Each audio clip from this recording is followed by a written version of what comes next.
قالا، قرآن میں یہ سب جملے بولا قالا، قالا کا مطلب نہیں ہوتا کہا، قالا یعنی اسماعیل نے کہا یا ابتی، او میرے ابا، افعل ما تؤمر، جو تم کو حکم دیا گیا آپ ضرور کیجئے، ستجدنی انشاءاللہ من الصابرین، انشاءاللہ آپ مجھے صبر کرنے والا پاؤں گے۔ اور پھر ایسا صبر کیا کہ جب ذبح کرنے جا رہے ہیں 3 جگہ بچے اسماعیل کو شیطان نے بہکایا، اٹھا کر سیدھا پتھر مارا۔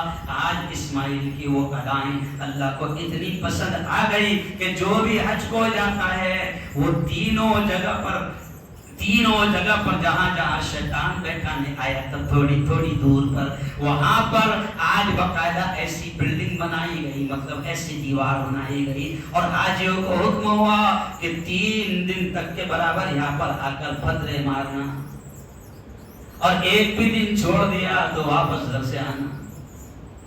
تو ادا کتنی پسند آئی؟ تو جو قربانیاں دیتا ہے اللہ کے لیے، پھر اللہ کو ان کی ادائیں، پھر وہ ماں کی بھی ادا کتنی پسند آئیں گی۔ یہ میں اشارہ کر رہا ہوں کہ قربانیوں پر اللہ کیسے نوازتا ہے، کہ وہ ماں جس کا نام ہاجرہ ہے اس کی بھی ادا کتنی پسند آئی کہ جب آپ عمرے کو جائیں گے یا جب آپ حج کو جائیں گے تو وہ ماں کی اداؤں کو بھی اللہ نے قیامت تک باقی رکھا اور کہہ دیا کہ میری وہ نیک بندی ہاجرہ صفا سے مروہ کی پہاڑیوں پر 7 مرتبہ دوڑی تھی، او ماں اللہ تجھے بھی دوڑنا پڑے گا۔ تو قربانیوں پر جب اللہ کو پسند آتی ہے تو پھر اللہ قیامت تک اس کو یاد رکھتا ہے نا۔ اور پھر جیسے ہی ابراہیم ذبح کرنے گئے تو فوراً اللہ نے پھر اس قربانی کا بدلہ دے دیا اور اعلان ہوا آسمان سے، یا ابراہیم، او ابراہیم، قد صدقت الرؤیا، قد صدقت الرؤیا، او ابراہیم تو نے خواب کو سچ کر کے دکھا دیا، انا کذالک نجزی المحسنین، ہم احسان کرنے والوں کا ایسا ہی بدلہ دیتے ہیں۔ یعنی سائیڈ میں اللہ نے پھر جانور ذبح کرا دیا اور امت کو کہہ دیا کہ اب میرے یار کی ان اداؤں کو تمہیں قیامت تک کرنا ہے۔ کیا تو ہم کو تو جانور ذبح کرنا ہے، کیا کرنا ہے؟ ارے بولو بھائی، جانور ذبح کرنا ہے، لیکن جانور بھی ذبح کرنے کو تیار نہیں۔ اللہ نے طاقت دیا ہے پورا جانور ذبح کرنے کی، پھر بھی حصہ ڈھونڈ رہا نہیں دیا۔ طاقت دیا گائے کی پورا جانور ذبح کرنے کی، پھر بھی ڈھونڈ کے کیا پھر رہا حصہ۔ وہ دل کو بہلانے کو خیال اچھا ہے، پیسہ حصہ لے لینا کون نے، حالانکہ طاقت آئے گی ہے۔ ارے بولو پورے جانور کی۔ ہمارے نبی حضرت محمد مصطفیٰ صلی اللہ علیہ وسلم نے آخری حج میں حجۃ الوداع میں غالباً آتا ہے کہ 70 اونٹ ذبح کیے، جس میں سے 60 اونٹ تو خود اپنے ہاتھ سے ذبح کیے۔ کتنے اونٹ؟ تو قربانیاں کرو، میں نے کہا تھا کہ قربانیاں ضرور کرو، اپنے مذہب پر دھوم سے عمل کرو، صرف باولے چالے، ارے بولو نہیں کہا تھا، صرف باولے چالے مت کرو۔ اسلام کے ماننے والے ہو، اسلام تمہیں یہ حکم بھی دیتا ہے کہ دوسروں کے جذبات کا بھی خیال رکھو۔ اسلام حکم دیتا ہے رکھو دوسروں کے جذبات کا خیال، بے وقوفی مت کرو، کسی کے دل کو نہ دکھاؤ، لیکن آپ احتیاط کے ساتھ اپنی قربانی والے عمل پر آپ پوری طریقے سے عمل کرو۔ اور چلو آؤ اب کروڑوں جانور جو اللہ نے ذبح کروایا اور پوری دنیا میں ہوتے ہیں، اب میرے پاس وقت نہیں، اس میں اشارہ کروں گا کہ جو لوگ یہ کہتے ہیں کروڑوں جانور ذبح ہو گئے، آج کی رپورٹ آئی وہ اللہ ہے نا، وہ اللہ ہے، وہ سب جانتا ہے کہ کیسے دنیا کو چلانا ہے۔ تو آج کی رپورٹ صرف خلاصہ میں آپ کو بتا رہا ہوں کہ ایک ہی دن میں 1,40,000 کروڑ کی GDP بڑھ جاتی ہے۔ نہیں سمجھا؟ اب اس کا خلاصہ دیکھتے ہوئے ایسی ہو، ایسا دھندا پوری دنیا میں چلتا ہے، اور ایسا دھندا کہ جس کا پیسہ اڈانی امبانی کے ہاتھ میں نہیں جاتا، شیکری سے لے کر گاؤں کے آدمی سے لے کر عام آدمی تک کے جاتا ہے، چارے سے لے کر چمڑے اور ہڈیوں تک کے جاتا ہے، وہ پورا سسٹم ہے۔ اتنا میں تم چھوڑ دیا، تم کیوں نہیں؟ میں نے کیا کرا تم. تو اللہ ایسے سسٹم چلانا ہے. اور پھر آپ دیکھو کہ جو جانور کیا کروں جو جانور اللہ کے نام پر ذبح ہوتے وہ بھی سن لو. اللہ کے نام پر قربانی کرو اور قربانی کا مقصد صرف جانور قربان کرنا نہیں ہے بلکہ جانور کے گلے پر چھری چلاتے وقت گویا کہ ایک احساس دلایا گیا. وہ جو دعا پڑھتے ہیں نا تو اس میں دعا کیا ہے؟ انی وجہت وجہی للذی فطر السماوات. میں نے اپنی زندگی کا رخ کر لیا اس اللہ کی طرف جو زمین و آسمان کا مالک ہے.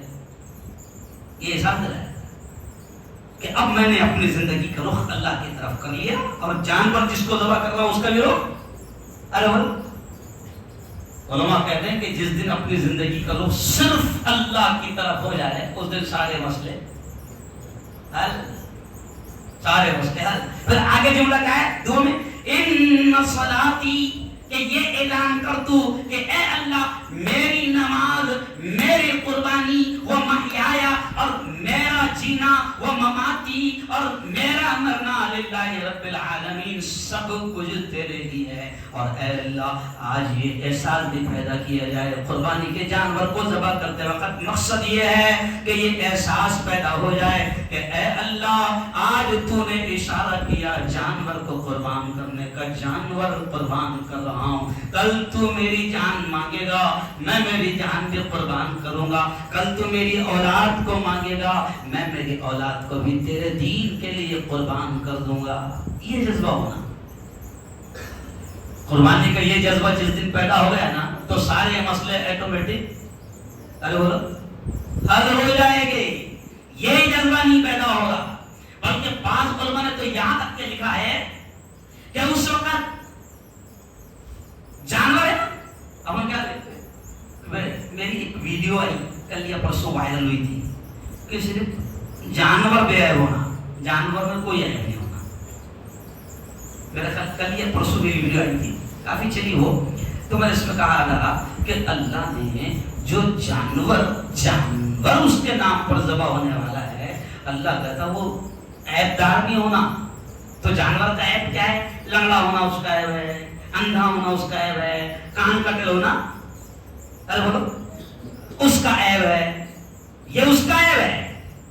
تو اللہ کہتا ہے جب جانور میں کوئی عیب دار نہیں چلتا تو جو جانور ذبح کر رہا نہیں بھیجا. اب تم بولیں گے مفتی صاحب غلط کیوں؟ لوگ سنتے کچھ. میں نے آج سے 10 سال پہلے یہ مضمون لکھا تھا کہ اللہ کو عیب دار انسان پسند نہیں ہے. ہیڈ لائن ایسی آئی تھی لوکمت میں تو فوراً لوگوں نے ارے کیا باولے ماتا نہیں پڑھتے پورا نہیں سمجھتے. جانور کا عیب دار ہونا لگڑا لوڑا انڈا ہے، یہ جانور کا عیب دار ہونا، اور تمہارا اور میرا عیب دار ہونا کیا ہے؟ تو میں نے اس میں کہا کہ صرف جانور عیب دار نہیں ہونا، باقی جانور کو ذبح کرنے والا لچا رہا چلے گا، لفنگا رہا چلے گا، 2 نمبری رہا چلے گا، حرام خور رہا چلے گا، سود خور رہا چلے گا، دلال رہا چلے گا، مخبر رہا سب چلے. جانور نے نہیں ہونا، جانور نے مخبر نہیں ہونا، جانور نے دلال نہیں ہونا، جانور نے قوم کو دھوکہ دینے والا نہیں. ارے جیسا جانور میں عیب اللہ کو پسند نہیں ویسے ہی قربانی کرتے وقت علماء کہتے ہیں کہ تو اپنی ساری ناجائز ایکٹیویٹیز اور ناجائز حرکتوں کو بھی چھوڑ دے. تو اس دن یہ ایسا اعلان کر دے کہ اے اللہ آج میں اپنی انا کو بھی قربان کر رہا ہوں. کیا کر رہا ہوں؟ ارے بولو اے اللہ آج میں اپنی انا کو بھی قربان کر رہا ہوں. اے اللہ آج میں اپنی دلالی کو بھی قربان کر رہا ہوں. اے اللہ آج میں اپنے مخبری پن کو بھی قربان کر رہا ہوں. اے اللہ آج میں حرام خوری کو بھی قربان کر رہا ہوں. اے اللہ آج میں اپنی سود خوری کو بھی آج میں کاٹ دے رہا. نہیں سمجھا؟ یہ ہے قربانی کا اصل مقصد.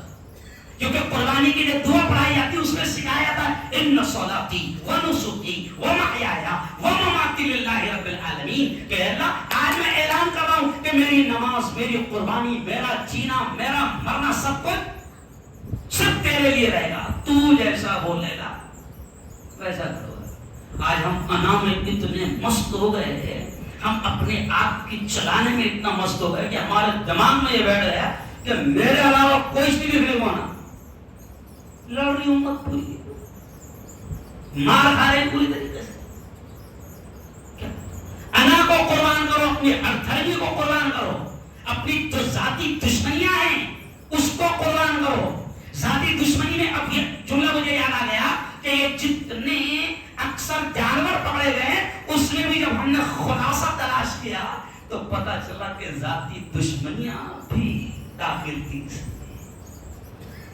نہیں سمجھا؟ شرم آتی ہے ہم کو بات کرتے وقت، کیا ذاتی دشمنی ایسے کر رہے ہیں ہم کہ اگر ان سے دشمنی ہے یا ان کی بات سے کہیں پیٹ ہمارا دکھے گئے یا یہ میرے کان کے نیچے کا مولانا بھی میرے کان کے نیچے کا نہیں ہے، مفتی بھی میرے کان کے نیچے کا نہیں ہے، تو پھر میں اتنا حرام خور بھی بن جا رہا ہوں کہ پھر الٹے سیدھے طریقے سے اس کو بدنام کرنے میں لگتا ہوں۔ مار کھا رہی ہے پوری قوم۔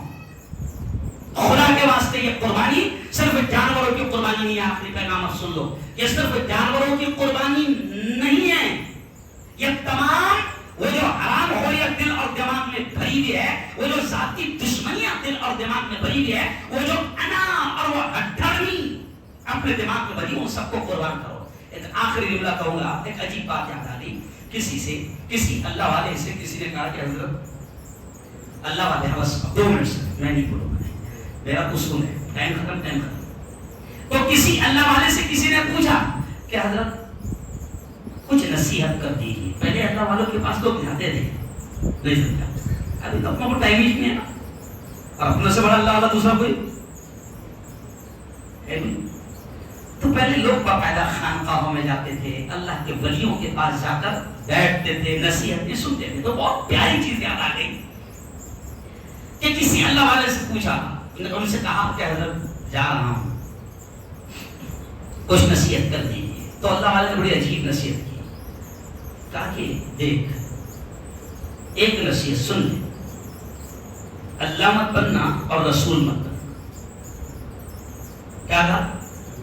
ابھی بہت اچھی کلیئر ہے، کیا مت بننا؟ اللہ مت بننا اور حضرت یہ تو کوئی ایسا تو کوئی کرتے نہیں، وہ تو صرف فرعون تھا جس نے بولا تھا انا ربکم الاعلی، میں تمہارا رب ہوں۔ ایسا تھا، بولے اس کا مطلب یہ نہیں ہے اللہ مت بننا رسول مت بننا کہ تو اللہ ہونے کا دعویٰ کر رہا تو رسول ہونے کا دعویٰ کر رہا، یہی نہیں ہے۔ اب سنو بڑی پیاری بات، کہا کہ میرا جو سمجھانے کا مقصد ہے کہ اللہ مت بننا اور رسول مت بننا۔ اب پوائنٹ سن لو کتنا ہے، کہا کہ اللہ مت بننا کا مطلب یہ ہے کہ تو نے یہ مت سمجھنا کہ میں فرمان دیتا رہوں گا اور لوگوں نے وہ کرنے دو، کیونکہ یہ صفت کس کی ہے؟ ارے بولو، یہ صفت کس کی ہے؟ اللہ کی ہے۔ تو کچھ لوگ زبان سے تو اللہ نہیں مانتے، زبان سے تو یہ نہیں کہتے کہ میرے کو اللہ مانو، میرے کو خدا مانو، لیکن ان کے عمل سے ایسا لگتا کہ بالکل اس کا آرڈر ایسا لگتا ہے جیسے خدا کا آرڈر ہے۔ نہیں سمجھا؟ تو بولے اللہ مت کرنا کہ تیرا آرڈر ہی مانا جائے، تو کہا کہ رسول مت کرنا۔ کیا کہا؟ رسول مت کرنا۔ تو کہا کہ وہ حضرت کیسے؟ تو کہا کہ رسول کا یہ کام ہوتا ہے، جیسے رسول کا کام ہوتا ہے اللہ کا پیغام پہنچا دینا، اور رسول کی مان لیے تو کامیاب، اور نہیں مانے تو ارے بولو ناکام۔ تو کبھی یہ مت سوچنا کہ تیری لوگوں نے مان لیے تو کامیاب، اور نہیں مانے تو ارے بولو ناکام، کیونکہ تو رسول نہیں ہے، سمجھ گیا، اور تو خدا بھی نہیں ہے۔ تو یہ ساری چیزیں دماغ میں جو گندگیاں ہیں سب کو قربان کر دو، پلین دل، پلین دماغ، صاف دل اور صاف دماغ سے رہو، پھر دیکھو اللہ کی مدد کیسے آئے گی۔ کیونکہ اللہ کا معاملہ بھی یہ ہے. حضرت شیخ ذوالفقار نقشبندی نے کہا کہ اللہ دل میں سماتا ہے، لیکن دل میں اگر پہلے سے جتنے سارے چیزیں بھرے دیکھ سکتے ہیں تو دل کو خالی کرنا پڑے گا دنیا کی ساری گندگیوں سے اور دنیا کی ساری محبتوں سے. تو اللہ کہے گا، تو اللہ والے کہتے تھے کہ آ بھی جا، اب تو خالی ہو گیا. اللہ والے اکثر اللہ سے کیسا مانگتے تھے؟ آ بھی جا، اب تو خالی ہو گیا. یعنی وہ اتنا اللہ کی عبادت کرتے تھے اور دنیا سے اتنے پھر دور ہوتے تھے، پھر کہتے تھے آ جا، اب تو خالی ہو گیا، اب کچھ ہے اتنی یہاں پہ صرف خالی ہے، بس تو آ جا. لیکن یہاں پر سب بڑے لے. اللہ تعالیٰ ہم سب کو صحیح سمجھ نصیب فرمائے. دعا کے الفاظ کہہ رہا ہوں، سب نے آمین کہہ دینا. 2 دن آج کا دن ملا کر کل کا دن ملا کر قربانی بچی ہوئی ہے. دعائیں کیجیے کہ اللہ پورے ملک میں خیر اور عافیت کے ساتھ ہمیں قربانی کی توفیق نصیب فرمائے. جن حضرات نے سنتیں ادا نہیں کی ہے وہ فوراً سنتیں ادا کریں.